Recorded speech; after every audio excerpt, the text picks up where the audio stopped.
Made some build changes based on some items I saw. I think this is the best version of the build I like so far. It's a little lower overall damage per cast. You're getting out more casts per second, and you're getting higher defenses overall. It's a little smoother. I switched around almost every item I was using with either upgrades or like side grades. And then that map I showed I tried to show it a little harder for me. I'm still not like very good at Breach or Delirium. I can do them, I don't really like to. So this time around, we've dropped a lot of damage off of Focus and Energy Shield in favor of something a little bit different. So we're using Seeing Stars Pointed Mace, where your energy generation is doubled. This let me cap my fire resistance to 90 with everything else, while still being able to fill up on one packed overflow and loop the comet.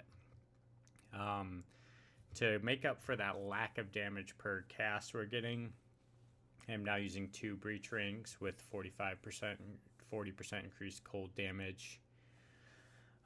And then the other defensive stats, the belt, or the gloves, chest, boots, and helm are all the same. And the belt I've swapped out for a +2 charm slot with resistances and charm effect duration. So for charms, I'm using a shock charm with guard, a frozen charm, and a slow one. I like the first two. The third one with the slow, I don't know if I'll keep this yet. It's, I'm not really like a rarity stacking or anything, so I think slows are the most annoying for me, and I'm not getting stunned that much, but these are all flexible. I left the Seeing Stars empty for now. I am using Leap Slam, but it's not very good, and if I had 2 of the Spirit Soul Cores, I could run another 30 aura. They're just very expensive, and I don't know if it's worth it yet. For my amulet, I've swapped out for a +50 spirit with just resistances and spell damage, and I'm allocating Storm Charge to now instead of the crit plus strength. For a shield, I'm using a Strength Int shield with maximum fire resistance for 3 total there, and other defensive stats. Put my life flask back on, need it now. And then I've switched up the skill gems. So Barrier Invocation, the damage per cast is a lot lower. So we're at 13,000 instead of, in my old setup, I was at 27,000. But I can cast a lot more times. I'm now permanently using Concentrated Effect for more area damage and less area of effect. Eye of Winter is the same. Temporal Chains on swap 2, which is now my old focus and wand,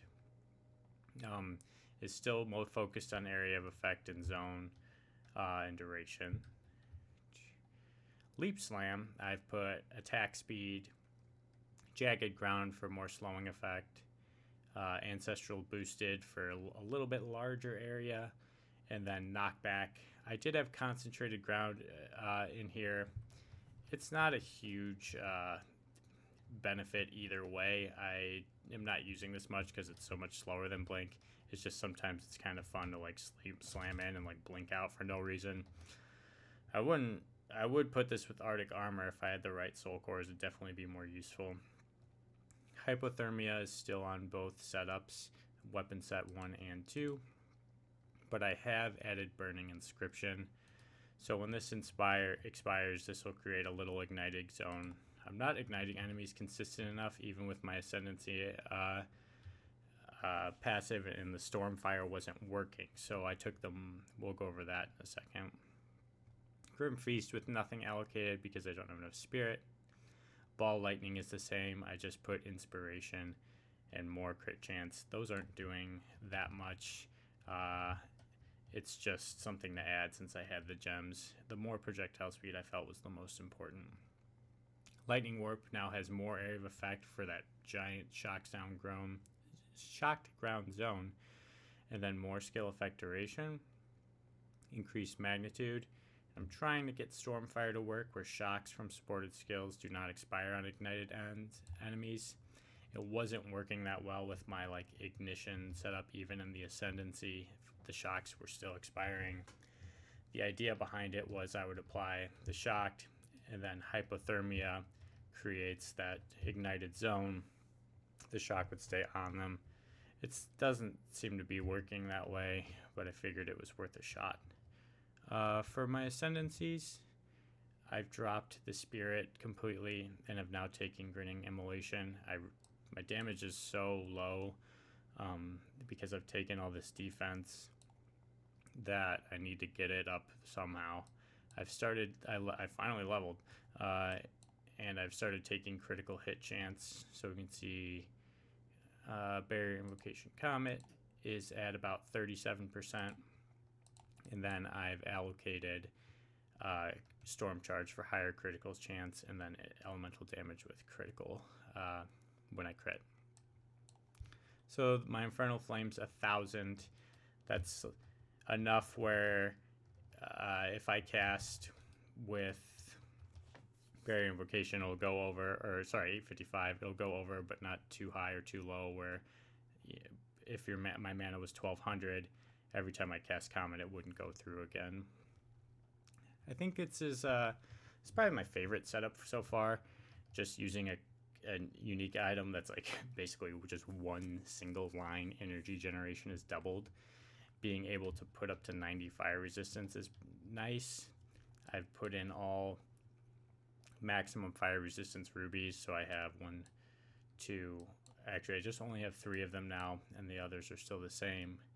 And I really want increased area of effect on this because that's like the zone's kind of smaller than before, but those are expensive. Weapon swap speed is good, and so is increased elemental damage. My belt is actually providing like very little other than the charm slot utility, so like in the very end game, getting ingenuity here would be really good, and these rings could get a lot more powerful, and I can start swapping in like more crit, more stuff like that. I think the defenses are high enough now with 9,000 energy shield is a really good amount. And I can cast a lot more when things are frozen. I can cast 8 times now before I need to wait for a second. If the bosses are frozen, I used to have to wait too much. So I think it's pretty nice. It's not the most powerful build, but it's definitely been my favorite. I'll keep it going as long as I'm enjoying it, but I'm definitely going to keep playing Chrono Trigger and all these Super Nintendo games instead.